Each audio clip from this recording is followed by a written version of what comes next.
Stan Van Gundy, his comments on LeBron and the Lakers. He's absolutely wrong, man. And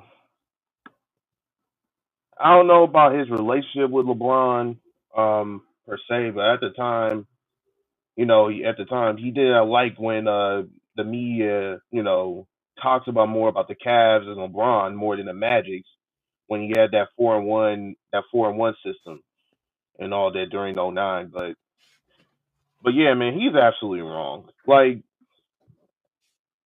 and the problem is not the fact that people bash him because of the comparison. In fact, people actually invited the comparison between Michael Jordan and him.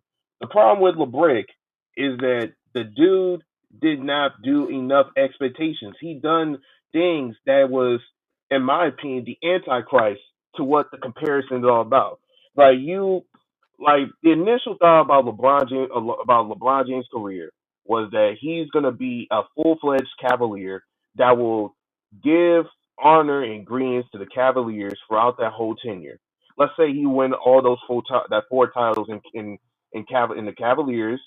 He also has the all time scoring record in the Cavaliers. He also even have the all even with this the NBA all time scoring record. That is more of a comparison to Michael Jordan than what he's doing right now. The career that we saw right now in reality is not the same as the career that we think about when we see him. That's why a lot of people are on his head. That's why I'm always be on his head. How are you going to make a comparison about something like that, but you do the opposite way? You just ruin your comparison. You ruin the premise of like, hey, compare me to this guy. But you did not do the things with this guy, but you want the hype of that guy. That's why a lot of people be bashing on LeBrick. Just like what I do. That last stream, I gave him a one night special.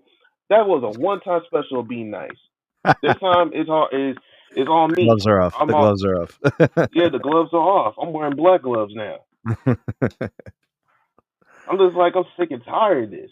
And also about his son. Like, let's be honest here. The Lakers, in my opinion, had gave him more things than what Kobe Bryant had did during his prime.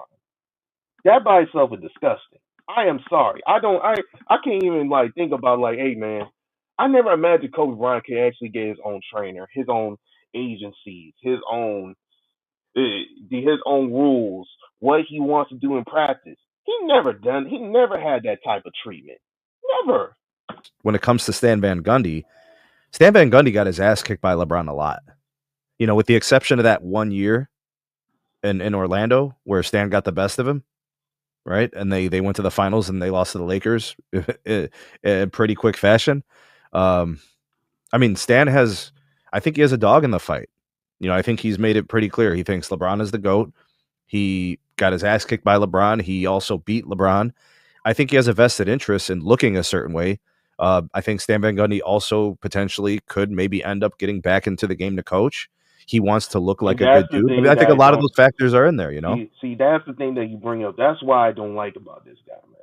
That is why the ass kissing that these players have to do and these coaches just in order to get a job. Like as if like LeBreak is some type of like ringleader. It's like, hey man, can you put me in position in order to get this job in the media?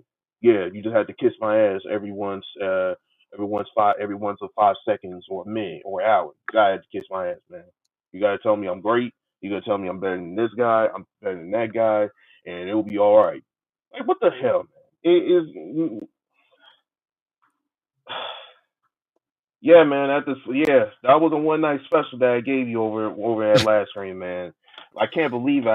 I can't believe it, man. My mouth. I'm like, man, I gave LeBron James a 95 in his prime in that Miami team.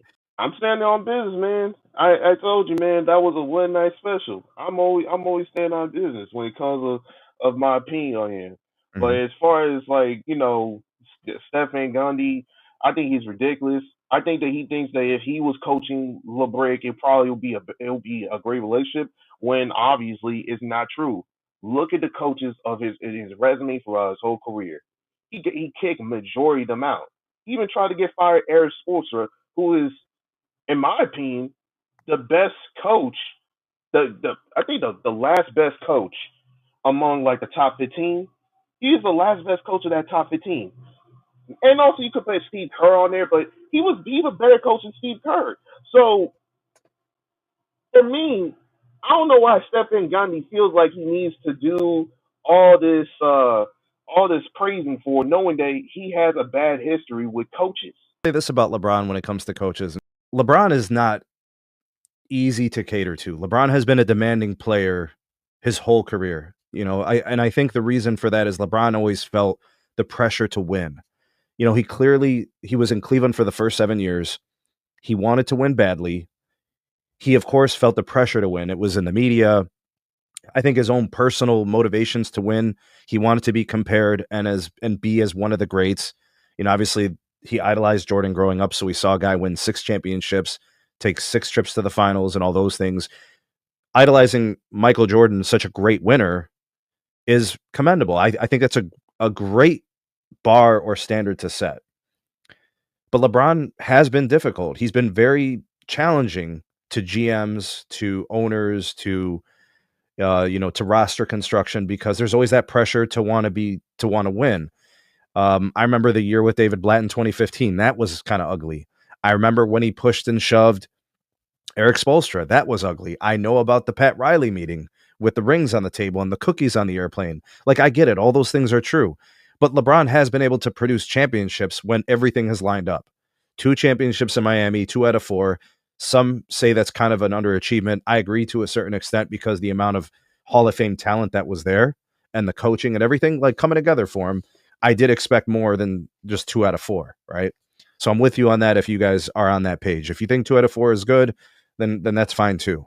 But he won one with Ty Lue in 2016. He won one in LA with the Lakers. I mean, there is winning, and yes, it's challenging. Coaches are getting fired.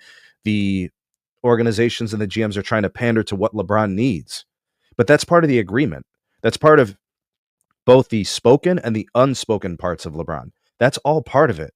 If you take on LeBron as a player in your team, it's a concession you have to make. It's part of the package that is LeBron James.